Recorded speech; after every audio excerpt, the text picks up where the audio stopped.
Здравейте! Днеска ще ремонтираме моето колело Cross Nitro Ultra 27 цола и моя приятел ще ми помага да сложим километража. Понеже не се справих сам, го викнах. Започва от тук и от тук ще сложим самият километраж. Ето това е километражът. Сега ще закачим свинската опашка да го затегнем и ще го настроим.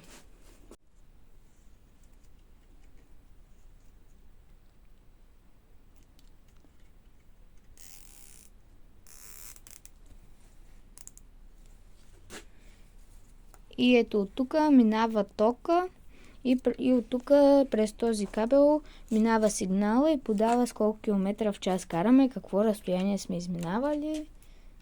Сега слагаме, за да застопорим кабела, когато караме да не се оплете в гумата и да се скъса.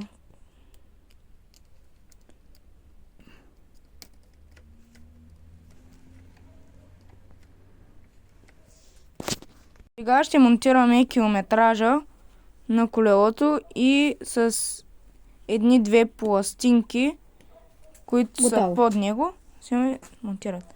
Сега ще ви покажем теста на километража. Но преди това отрязваме краищата на свинските опашки, които са навсякъде. Това е датчика, който ще монтираме, за да отчитат километрите. Ето, сега ще го монтираме. Сега ще го развием и ето е тук. Има финна резка за каплата.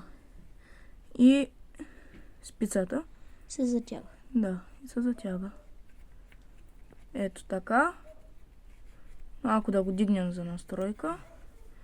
Да го достигна и Готово. трябва да е готово. С резачките ето така. Изрязваме ги. Малко оставяме за всеки случай. И сега ще ги тестваме, след като изрежем и други. Сега ще тестваме дали километражът работи. Малко забавяне има и виждаме, че работи. Това е за днес И до нови срещи!